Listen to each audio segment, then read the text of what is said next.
So to get started, the very first heat wave gardening tip is watering. And this is hands down the most important out of all the tips that we're going to go through. If your plant babies have water, they have a really great chance of not just surviving, but ultimately thriving.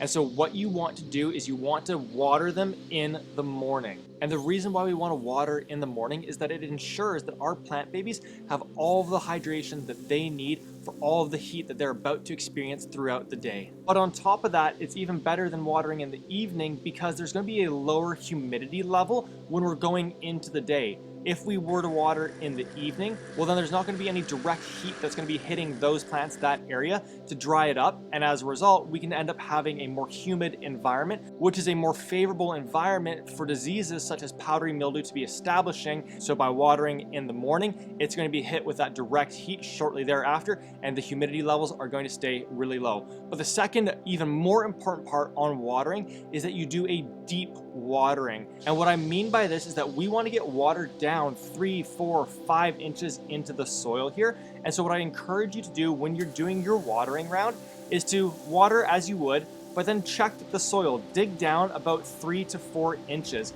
And what you'll potentially find is that the soil is still dry in there. And this is totally common in the first few years of gardening, but it also presents one of the biggest risks because in this instance, we're not getting water down to where the root zone is, and that top inch of soil is going to dry up so quickly when the sun comes out. So to ensure that this doesn't happen, what I encourage you to do is water your plant baby until water begins to pool on top of the soil. And once that happens, move on to the second plant because any additional water on the first plant would just begin trickling off to the side. As you water the second plant, the water from the first plant is beginning to soak in. And then as the second plant gets full, move on to the third, and throughout the rest of the plants in the area that you're watering. By the time that you finish that, you can head back to the first plant and now do the exact same thing for a second round of watering. After the second round, go back to the first plant and now dig your fingers down into the soil and check to see how far down that moisture level now is. If it's 4 or 5 inches, you're all good. If it's not yet there, now do a third round or a fourth round until you get that really nice deep watering in. And most importantly on the watering front is that if life happens and you don't get out there in the morning to water them, that's okay. Water them at lunchtime, water them in the evening. Most importantly is that you're getting lots of water to your plant babies throughout the heat wave. Now for our second heat wave gardening tip, we need to understand that certain plants actually love a warm environment.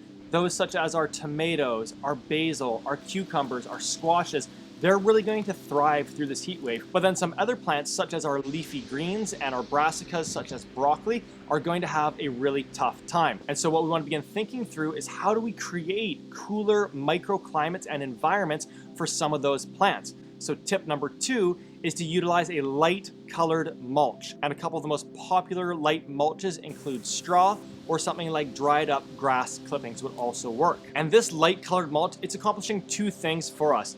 First, it is creating a barrier between the sun and the soil. So now, rather than the sun hitting the soil and drying it up really, really quickly, it's going to be hitting our light colored mulch, and that's going to be super helpful when it comes to protecting that soil and retaining as much moisture in it for our plant babies as possible. And secondly, on a really hot day, you're much more likely to wear a light colored shirt than a dark colored shirt. So similarly for plants, if we had a dark mulch on them or even just soil which is really dark, that's going to be absorbing and bringing in more heat. Now we're about to get to that third tip, but keep in mind that I do have that fourth tip that I'm on the fence about and I want to hear your thoughts on. So hang tight for that one in just a minute or two. And so our third heatwave gardening tip is a really cool one, figuratively and lighelrioeyahly, or literally, however it goes.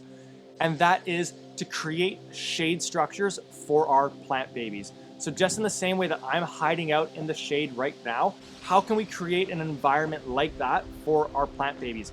And the 2 most common ways of going about doing this is by utilizing a row cover or an actual shade cloth. And so what's cool about these is that you can buy them in bulk and then kind of put them to use in a way that makes sense for your garden. So for myself, I just put this structure together that I can pop some plants into, such as this broccoli that is trying to head up and not bolt. But if you wanted to cover some of your beds, then you could absolutely use a row cover and just toss that across, and it's going to have the same effect. So what's actually happening from a temperature perspective? Well, I grabbed 2 of my min-max thermometers and I put one on the soil right beside this shade structure. And that soil that was in direct sun was at about 46 Celsius or 115 Fahrenheit. Now, when we move into the shade structure that I've put in place here, that drops to 39 Celsius or 102 Fahrenheit.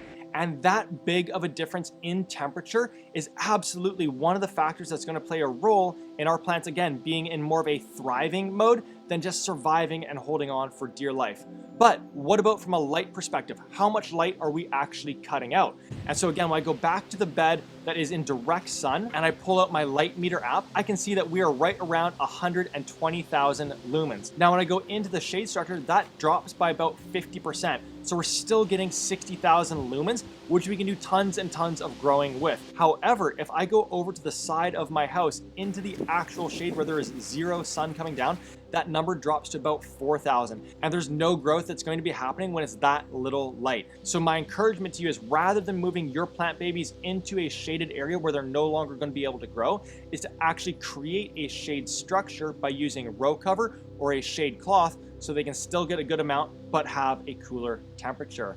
And so before we get to our 4th and final tip here, if you've enjoyed this video, then it would mean the world to me if you subscribe to our channel. Your support, it's what allows us to put out more videos just like this one every single week. So go ahead and subscribe here. And the 4th tip, which I am on the fence about, is to not transplant during a heat wave.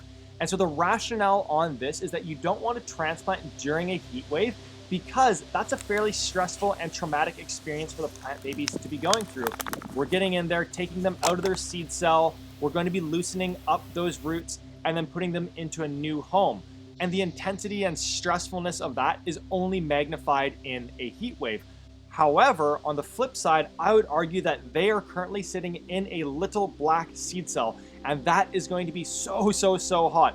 On top of that, air flows all around that seed cell, all 4 sides, so that soil is going to dry up way faster than if it was in a larger container or in a raised bed. So because of that, I'm on the fence about whether or not I should transplant in my succession crop. Let me know in the comments what you think and what you would do.